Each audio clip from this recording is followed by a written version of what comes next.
ओम नमो भगवते वासुदेवाय। नमो श्री कृष्ण गोविंद हरे मुरारी, हे नाथ नारायण वासुदेवाय। ओम गोविंद गोविंद।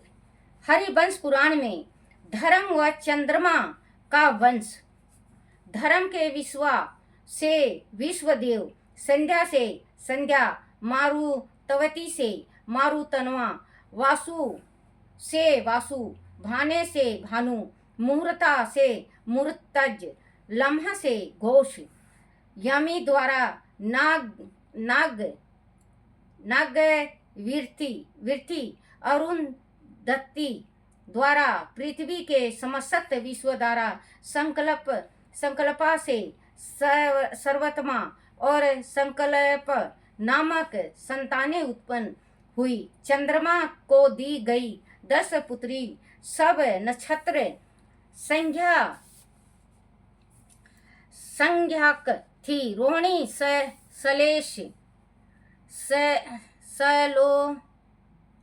सलेश, अर्धा, मृगशिरा, भारणी आदि उनके नाम ज्योतिषी शास्त्र में प्रसिद्ध हैं। इनमें से जो उत्पन्न हुए थे वह 8 तेजस्वी वासु, आप, ध्रुवा, सोम, धर, अनिल, अनल, प्रत्युष तथा प्रभास नाम से प्रसिद्ध हैं। आप से ब्रेटेंड, सर्वा, शांत व मुनि, यह 4 पुत्र हुए। ध्रुव के पुत्र लोकों को वश में रखने वाले काल हुए। सोम के वच्छा, धर के हुत तथा हर्ववाह नामक पुत्र हुए। एक अन्य पत्नी से धर ने बाद में शीशर, प्राण तथा रमन नामक पुत्र भी उत्पन्न किए। अनिल से मनो, जौ तथा अविज्ञात गति नामक पुत्र हुए। हे राजन, अनल अग्नि के पुत्र कुमार हुए। कृतिकाओं द्वारा पाले जाने के कारण कुमार का एक नाम कार्तिकेय भी हुआ। साल, विशाल तथा नेगयम कुमार के छोटे भाई थे। सकंद वह सनत कुमार को भी अग्नि ने अपने चौथाई अंश से उत्पन्न किया। प्रत्युष नामक वासु के नाम ऋषिड नाम का पुत्र तथा देवल नामक कन्या उत्पन्न हुई। देवल के क्षमाशील तथा तपस्वी 2 पुत्र हुए। देव गुरु व बृहस्पति की बहन ब्रह्मचारिणी योग सिद्धा प्रभास नामक 98वें वासु से विवाहित थी। उनके प्रभास ने प्रजापति विश्वकर्मा को उत्पन्न किया। वह विश्वकर्मा अनेक कलाओं के प्रवीतिक, अनेक आभूषणों से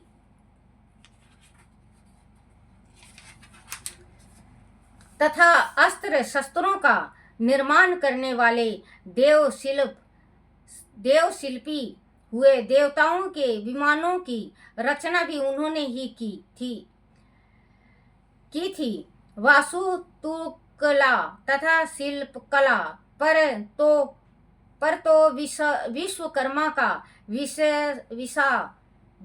विश्व अधिकार हुआ। इस प्रकार वह 8 वासुओं का वंश सपेक्ष में तुमसे कहा तथा धर्म व चंद्रमा को ब्याही गई दक्ष पुत्रियों के वंशों को भी कहा। अब कश्यप को ब्याही गई 13 दक्ष पुत्रियों के वंश का वर्णन भी सुनो। बोलो शिव शिव हरि, शिव हरि, शिव हरि। बच्चों, जैसे कि ये हमारा शरीर है, हमारी प्रकृति की जितनी भी चीजें हैं, सांस, मांस, हड्डी, ये आंखें, नाक, कान, ये ऋषियों की औलादें थी। ये सारी ऋषियों की औलादें थी जिनका नाम था। अभी मैंने बहुत सारा नाम बताया है, जान भी प्राण भी जिसका जिसका था उसका नाम बताया है। तो आप इसको पढ़ोगे हरिवंश पुराण को, तो आपको बच्चों सारा वो हो जाएगा कि हाँ, इसमें जो कुछ भी होता है, जो कुछ भी हुआ, होने से पहले हुआ है, वो सब हमारे शरीर के अंग हैं, धरती है, पाताल आसमान, सब सब कुछ बताया गया है। तो बच्चों आज वो है शनि का, आज शनि का जो कहते हैं शनि जयंती का है। शनि जयंती का मैं बता रही हूं कि अगर आप छोटा सा दान करोगे, मैं कहानी बताई थी, उसमें कहानी में बहुत बड़ा हो गया था, 10 मिनट का हो गया था, मैं बता नहीं सकी। इसमें मैं बता रही हूँ, आप अपने फेस का, अगर आपका शनि ज़्यादा कड़ा है और शनि से बहुत ज़्यादा आप परेशान हो और आपने सब कुछ करके देख लिया और शनि आपका साथ बहुत कटु दृष्टि से देख रहे हैं, तो बच्चों आपको एक मैं उपाय बताऊंगी। उस उपाय को आप करते हो तो आपके घर में जरूर सुख शांति होगा और आपकी जो बुद्धि भ्रष्ट होती है वो ठीक हो जाएगी। क्योंकि ये शनि राहु और केतु का ही ऐसा खेल होता है जो कि इंसान को घर से बेघर कर देता है, बसा बसाया गृहस्थी को तोड़ देता है। तो अगर आप छोटे छोटे उपाय भी करो, शनि का हो गया, राहु का हो गया, केतु का हो गया, तो आपको बहुत लाभ मिलेगा। तो शनि का दान है बेटा, इतना बड़ा एक, आप इतना बड़ा जितना आप 300 ग्राम, 350 ग्राम सरसों का तेल डाल सको, इतना बड़ा लोहे का तांसला लियाओ, कटोरा, लोहे का कटोरा इतना बड़ा लियाओ और उसमें तेल भर दो। मैं छाया दान बता रही हूं आपको। तो तेल भर दो, तेल भरने के बाद उसमें 33 रुपए उसमें 33 रुपए या 37 रुपए उसमें डाल दो, या 7 रुपए डाल दो, 7 रुपए डाल देना बच्चों, 7 रुपए। और एक मुट्ठी काले उड़द का, साबत, टूटा हुआ दाल नहीं होगा, साबत उड़द का डाल दो उसी तेल में, जो कटोरा में तेल डाला है उसी में। और आप एक मुट्ठी आप डालो काला तिल।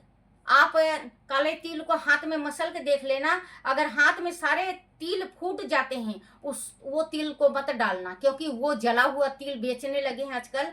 कहते हैं आजकल 2 नंबर का धंधा होने लगा है, तो तिल को जला देते हैं, जला हुआ तिल को बेचते हैं। तो हाथ में मसल के देखो, अगर तिल मसला ना जाए तो असली है और मसला जाए तो नकली है, उसमें डालो। और बच्चों 7 छोटी छोटी कील ले लेना, कांटी, कील, चोबा, मैं तीनों ढाल का बात बोल दी हूँ। कांटी भी बोलते हो, कील, कांटी भी बोलते हैं, कील भी बोलते हैं और इसको चोबा भी बोलते हैं। इतने बड़े बड़े ले लेना और उसमें डाल देना।